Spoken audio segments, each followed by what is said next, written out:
Hello my dear creative family. Welcome back to our channel Tejas creative world. ఎలా ఉన్నారు అందరూ? బాగున్నారా? నేనైతే చాలా చాలా బాగున్నాను. మీరు కూడా అలాగే ఉండాలని మనస్ఫూర్తిగా కోరుకుంటున్నాను.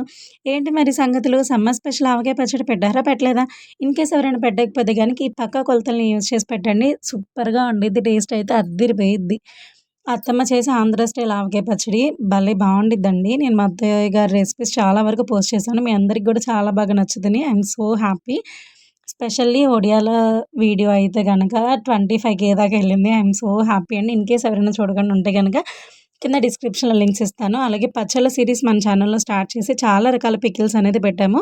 అవన్నీ కూడా నేను వీలైనంత వరకు డిస్క్రిప్షన్‌లో ఇవ్వడానికి ట్రై చేస్తాను. ఒకసారి చెకౌట్ చేసేయండి. లేకపోతే మన ఛానల్‌లోకెళ్ళి విజిట్ చేసినా గానీ ఈజీగా దొరికేసిద్ది. తేజస్ క్రియేటివ్ ఛానల్‌ని విజిట్ చేసేయండి. ఆవకాయ పచ్చడి పక్కా కొలతలు తలపెట్టాలని చూసేద్దామా? ఫస్ట్‌గా అయితే ముక్కల్ని ఒక 10 మినిట్స్ వరకు కాయల్ని ఒక 10-15 మినిట్స్ వరకు వాటర్‌లో నానబెట్టేసండి. ఒక పావుగంట వరకు.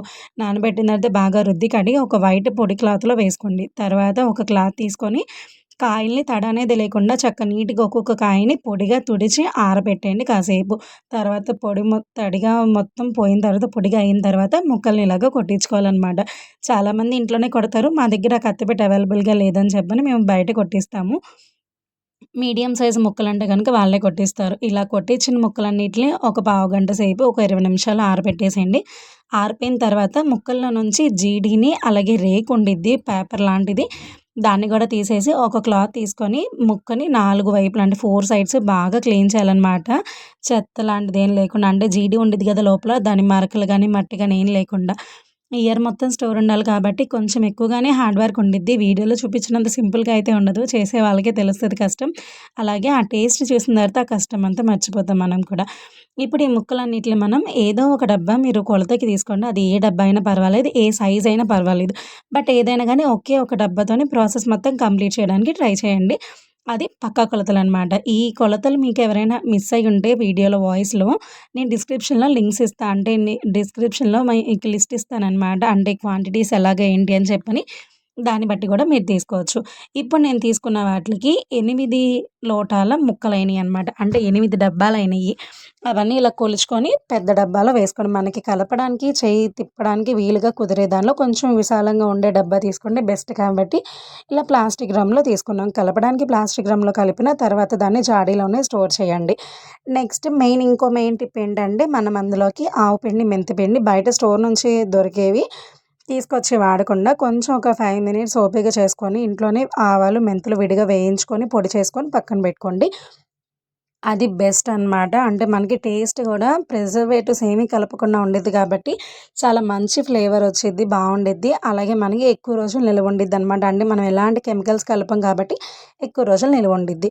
మేము తీసుకున్న క్వాంటిటీకి 8 డబ్బాలు ముక్కలయినియి కాబట్టి మేము 2 డబ్బాల కారం వేసుకున్నాము. డబ్బాన్నర మాత్రమే ఉప్పు. ఉప్పు కావాలనుకుంటే మనం తర్వాత ఎగస్ట్రా వేసుకోవచ్చు కదా! మళ్ళీ ఎక్కువైతే ఇబ్బందని చెప్పని 1:30 మాత్రమే వేసాం. ఇందులో నోటేంటంటే రాళ్ళ ఉప్పుని చాలామంది వాడతారు. అస్సలు రాళ్ళ ఉప్పు వేస్తే పచ్చడిలో కరగదు. మేము ఒకసారి ట్రై చేసాము. మా అక్క వాళ్ళు ట్రై చేసి పక్కా ఫ్లాప్ అయిపోయిందనమాట. సో, పచ్చడి మొత్తం వేస్ట్ అయింది వాళ్ళకి. రాళ్ళ ఉప్పుని మాత్రం అస్సలు యూజ్ చేయొద్దు. ఈ ఉప్పు ఏంటంటే రాళ్ళ ఉప్పుని మేము రోట్లో దంచుకొని ఇలాగ పొడి కింద చేసుకొని వేసుకున్నాం. అదైతే మంచి flavour వచ్చిద్దని.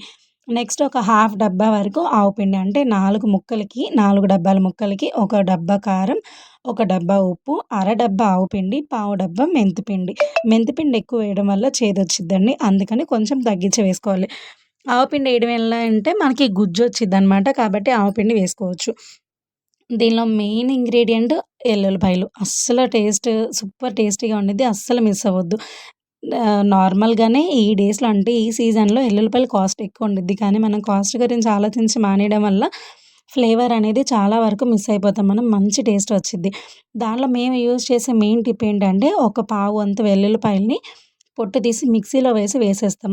The so that flavour అనేది ముక్కలకి పట్టిద్ది గదా! మిక్సీలో వేస్తే పేస్ట్ అయిద్ది గదా!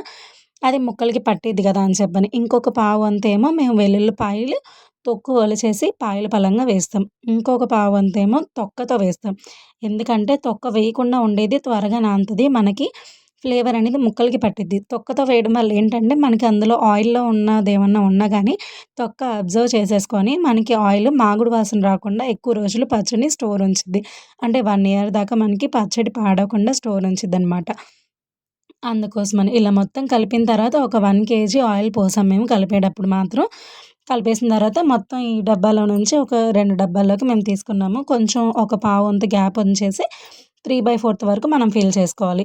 ఇలా ఫిల్ చేసేసుకున్న వాటిలకి మూతలు పెట్టేసి పక్కన 3 డేస్ వరకు కదిలిచ్చకుండా ఉంచండి. ఈ 3 రోజులు దాన్ని కదిలిచ్చకూడదు. మైలుగాలు తగలకూడదు. మెయిన్‌లీ తడి అనేది అస్సలు తగలకూడదు. ఆవకాయ పచ్చడి ఏంటంటే అప్పుడే పుట్టిన పిల్లల్ని ఎంత కేరింగ్‌గా చూసుకుంటామో అంత కేరింగ్‌గా చూసుకుంటే గానీ పచ్చడనేది ఒక దారవ్వదు. అంతే టేస్టీగా గూడా ఉండిద్ది. మనం చేసిన కష్టమంతా గూడా మర్చిపోతాం పచ్చడి పెట్టిన తర్వాత తినేటప్పుడు. ఇప్పుడు థర్డ్ డే వచ్చేటప్పటికి చూసారు కదా! పావు వంతు గ్యాప్ ఉన్నది కాస్త హాఫ్ అయిపోయిందనమాట. సో, ఎలాగో మొత్తం గుజ్జు వచ్చేటప్పటికి కొంచెం ముక్క ఇదైద్ది కాబట్టి కొద్దిగా తగ్గిపోయిద్ది. థర్డ్ డే రోజు గూడా కలిపేటప్పుడు మళ్ళీ ఇంకొక పావు వంతు వెల్లుల్లిపాయలు పేస్ట్ కింద చేసి వేసాము. ఎందుకంటే పిల్లలు కదా! ఎక్కువగా ఎల్లుల్లిపాయలు డైరెక్ట్‌గా తినమంటే తినరు. ఇలా అయితే వాళ్ళకి కూడా కొంచెం వెల్లుల్లి ఫ్లేవర్ వెళ్తది కదా! అని చెప్పని మేము ఇలా వేస్తాం. ఇన్‌కేస్ ఎవరికైనా ఇంట్రెస్ట్ లేని వాళ్ళకి డైరెక్ట్‌గా అయినా వేసేయొచ్చు. వీడియోలో చూసి ఏంటి మీరు కొంచెమే వేశారని అనుకోవచ్చు. కానీ నాకు పిల్లలు గోల చేసిన వీడియో ఆపేసి అటెళ్ళొచ్చేలోపు అత్తయ్య గారు వాళ్ళు లేట్ అయిపోతుందని ఆల్రెడీ ఒక ట్రిప్ వేసేసారనమాట. సో, అందుకని వీడియో కోసం పైన 4 పాయల వరకు ఉల్లిపాయలు ఎక్కువెయ్యాలి. తడి అనేది తగలకూడదు. మైలుగాలు తగలకూడదు. ఈ 4 టిప్స్ యూజ్ చేస్తే గుమగుమలాడే ఆంధ్ర స్టైల్ ఆవకాయ పచ్చడి రెడీ అయిపోయింది. దీని వెనక మా ఇంట్లో చాలా ఫన్ ఉండిద్ది. ఆ బ్లాపర్స్ అన్నీ కూడా యాడ్ చేద్దాం అనుకుంటున్నాను. యాడ్ చేయనా వద్దా అని చెప్పని మీ సజెషన్ బట్టి యాడ్ చేస్తాను. కామెంట్స్ చేసేయండి ఏదనేది. ఆయిల్ మాత్రం మాకు 3 లీటర్స్ పట్టిందండి. సన్‌ఫ్లవర్ ఆయిల్ యూజ్ చేసాము. మీరు ఏ నూనె అయినా పర్వాలేదు. మీరు వాడేదాన్ని బట్టి యాడ్ చేసుకోండనమాట. ఇలా బాగా కలిపెట్టేసి పక్కన పెట్టేయండి. మేమైతే జాడీలోనే స్టోర్ చేసాము. వీడియోకి మాత్రం ఇందులో చూపిచ్చాను. ఇంకా లేట్ అయిపోతుందని చెప్పని పోస్ట్ చేసేసాననమాట. సో, ఫైనల్‌గా టేస్టీగా మన ఆంధ్ర స్టైల్, అత్తమ్మ స్టైల్ ఆవకాయ పచ్చడి రెడీ అయిపోయింది. నచ్చితే please like, share and subscribe the channel.